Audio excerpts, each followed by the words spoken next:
Meow to y'all, and welcome back to another video. ConcernedApe has been working tirelessly, but here's a shocker. He's been working on a 1.7 update, and it's not just going to add a few new items. He's talking about adding some massive stuff, and I think a lot of people are most excited about two new marriage candidates. But who will it be? That's what we'll be discussing today, so buckle up. In an interview with IGN, ConcernedApe said this: "I'm trying to not reveal too much because I like for it to be a surprise. What I will say, without maybe being too specific, is that with this update, one of the things we're trying to do is, well, there is a popular fan request, which has to do with the children, trying to make the children a little more interesting. So I'm trying to do something with that, but there's a lot of other things in the update as well that no one's really asked for, but I think people will appreciate it. I'm going to be adding two more marriage candidates, but I'll reveal who it is on the anniversary day. Just an FYI, the Stardew Valley anniversary day is February 26th, so we've got until then to theorize who the new marriage candidates will be, as well as any other 1.7 update theories. The last time we got new marriage candidates was in the 1.1 update, Shane and Emily. Now, these two characters existed already as giftable NPCs that you could be friends with, and then ConcernedApe added the romance mechanics. There's some theories going around that it'll be two brand new characters, never seen before, and although I do think that would be really interesting, I have my own theory on who it would be. I ran a poll recently asking what y'all thought, and these are the results. Unfortunately, YouTube only allows me to have 4 options in a poll, but the comments have been very insightful. I think first and foremost, let's ask the question that a lot of us are asking. Will ConcernedApe add Robin and Demetrius as marriage candidates? I personally don't think so. I think it'll be someone else, but let's dig into this. A comment under my poll led me to a podcast interview that ConcernedApe did with Bobby Lee, which was posted May 5th, 2025. I have it linked in the description if you want to listen. ConcernedApe gets asked, how come these people are non-marriage candidates? Like, what's wrong with Clint? I think he's a good-looking guy. Bobby Lee states, well, Clint is sort of an incel, let's be honest. Let's get real right now. But like, my point is, I don't trust him. ConcernedApe chimes in with, I mean, he could have a redemption arc, you know? Dude, maybe you can do that for an update. I would like to. I mean, okay, do you want to know the real answer? The real answer is because I didn't have enough time to make everyone a marriage candidate. I mean, honestly, I'd like you to be able to marry Robin or Demetrius and break up their marriage and cause chaos in the town and have all of the consequences of that. Like, everyone would be mad, everyone hates you. I would love to be able to do all kinds of stuff, but you can't because it's so much work. I think what ConcernedApe is describing would be a situation that's similar to the group 10 heart event. If the player gives a bouquet to all of the bachelors or bachelorettes, then raises all of their friendship points to 10 hearts, you unlock the group 10 heart event. Enter Haley and Emily's house if you romanced all of the bachelorettes, or enter the saloon if you romanced all of the bachelors. The result is similar. The groups will bombard you with questions and insults about how you've been two-timing everyone, unless you're carrying a rabbit's foot. Never thought you'd find all your girlfriends in one room, huh? I thought you were different than other men. You tricked all of us into thinking we loved you. The last shred of hope I had left is completely destroyed. Thanks, farmer. Are you happy now? After the event, all of the bachelors and bachelorettes will give you the cold shoulder for a week, and they'll have angry dialogue if you interact with them, and they'll refuse gifts. The Group 10 Heart event is so memorable and shocking for so many people. Now, imagine what ConcernedApe would have to program if we were to break up Robin and Demetrius. It wouldn't just be the bachelors and bachelorettes getting angry with you, it would be the entire town, and most especially Sebastian and Maru. They'd have to have some special dialogue and probably special cutscenes. And could you imagine if you gave a bouquet to Sebastian and then also gave a bouquet to Demetrius? Or what about Maru and Robin? It gets really crazy after that. There'd be a ton of cutscenes and dialogues to put in. I'm not saying Robin and Demetrius are impossible and that they'll never be an option. I'm not saying that. But for 1.7, I'm not so sure.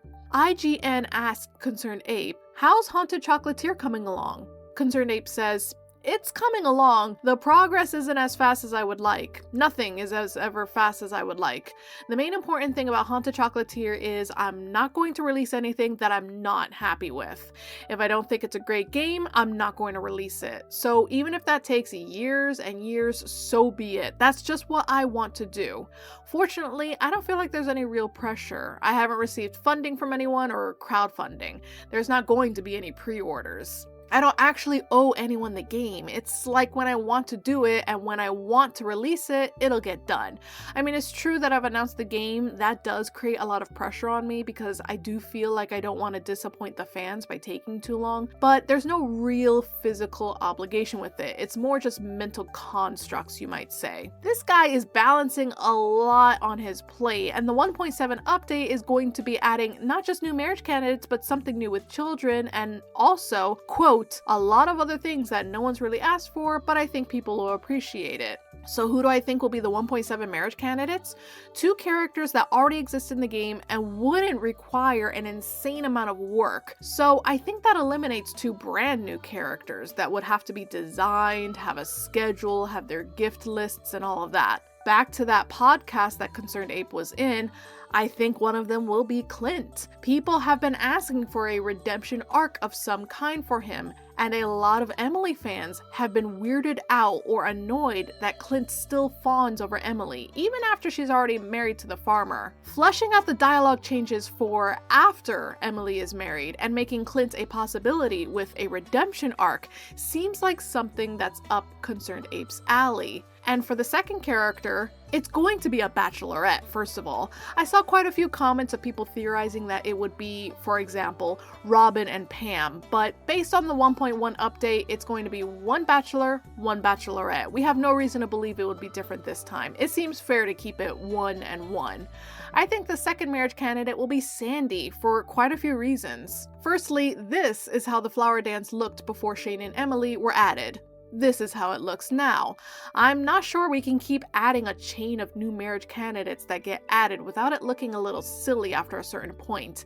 And remember, ConcernedApe has a lot on his plate, so adding 2 new marriage candidates that don't break every single festival would be ideal. When Shane and Emily were added, ConcernedApe has them dance together at the Flower Festival as each bachelor dances with his matching bachelorette, similar to the rival marriage system in some of the older Harvest Moon games, where if you married one person, everyone else would get paired off, date, and marry each other. But Sandy lives in Calico Desert, and Clint lives in Pelican Town, so ConcernedApe doesn't need to worry about adding them to the flower dance together because, firstly, they don't really know each other, but also because Sandy probably wouldn't come all the way to Pelican Town. Emily actually goes to Calico Desert for Sandy's birthday, fall 15, but she doesn't come to Pelican Town for Emily's birthday. It's possible the trip is just too expensive for her, considering she has some shady casino running in the back. Reach 4 hearts with her and she'll say, "Hey, I think I can trust you. You can keep a secret, right? That guy in the back? It's some kind of exclusive club. I've never been inside myself, but they pay me a generous monthly rent, so I don't ask any questions." So, how's that Stardew Valley weather right now? Befriend her even more, and she states, "Isn't it expensive coming to the desert so often like you do? You must really like to see me, huh? Hey, it's the farmer. I'm glad to see you, kid. I was starting to think you'd never come back. If I didn't have this shop to run, I'd come back to the valley with you for a day or 2. Just you and me on the old farm. You'll just have to visit me more often so I don't get depressed." She's just too busy, and coming all the way to Pelican Town is super expensive. There's nobody to watch the shop for her, seeing as how it's open every day of the year, even on her birthday, with reduced hours. So Sandy wouldn't disrupt any of the Pelican Town events and festivals. ConcernedApe wouldn't have to add her if he didn't have the time. I'm sure adding her as one of those marriage candidates that you have to travel for, like in some of the older Harvest Moon games, would be an interesting mechanic. In the 1.6 update, ConcernedApe also added the Desert Festival, which is huge. It really turns Calico Desert into a small town temporarily. I feel like ConcernedApe wants to do more with Calico Desert, and he wants to develop it further. And what's a great way to do that? Adding Sandy as a marriage candidate. And I know what you might be thinking, how can Clint and Sandy be paired up though? We see little flirtations and hints that there's feelings with every other Stardew Valley couple, but these two? No way! And listen, I agree, but let's look at Shane and Emily. It's not like they ever flirt with each other. Yes, Shane agreed to participate in Emily's clothing therapy session in her 8-heart event, but it was an event involving Lewis, Abigail, Shane, Robin, and Clint. This wasn't some intimate one-on-one time at all. In fact, I don't even think Shane mentions Emily's name once, or the other way around. Emily has like one dialogue that might reference Shane. There's good people in this town who just can't seem to find happiness. It makes me sad. Working in the saloon, I hear firsthand about everyone's problems. But this could also apply to Pam or anyone that just drinks a little too much and starts trauma dumping on Emily. If anything, Emily mentions Clint more. Are you friends with Clint? He's a nice guy if you get to know him. He gets lonely working in his shop all day. But he's so shy, he has trouble making new friends. And once you reach 8 hearts with Emily, I think Clint's mad at me. He never looks at me anymore. I always thought we were friends. So honestly, it's a bit weird that we've never been able to romance Clint at this point, isn't it? Take Haley and Alex for example. You can romance both of them, but they're coupled together in the flower festival and have a few lines each referencing the other person. One could imagine that if the farmer were to marry Sebastian, for example, that one day maybe Haley and Alex would get married to each other. Or maybe not. Maybe Haley would pack her bags and leave Pelican Town, and Alex would finally go pro and travel the world for gridball games. But it's left open to our interpretation to see if anything could ever happen. A great example of this is when you marry Penny. She can say, I wonder if Maru and Dr. Harvey will ever get together. I'm sure Harvey likes her. I think Maru will have to make the first move though. But with Clint, it's this weird triangle, and it's not really a triangle, mind you, it's just 3 people existing, where Emily and Shane dance together at the flower festival, and Clint has a crush on Emily, that's it. But it's not a typical dynamic in Stardew Valley, when normally the characters are paired in groups of 2. Sandy and Clint are both unique outliers that would not only clean up some loose ends, but it would make a lot of people excited for the 1.7 update, with the new possibilities in fleshing out Sandy's personality, and introducing a possible redemption arc for Clint. With that said, I hope y'all enjoyed this video, and thank you so much for watching. What do y'all think? Which 2 characters do you think ConcernedApe will add as marriage candidates in the 1.7 update? And why? I'd love to hear about it. Leave a comment down below. If you've got a suggestion for the next video or some headcanons that y'all have and want to share, be sure to leave a comment down below and make sure to subscribe to catch my next video. I'll be making more Stardew Valley videos, so keep an eye out. See y'all next time. Bye!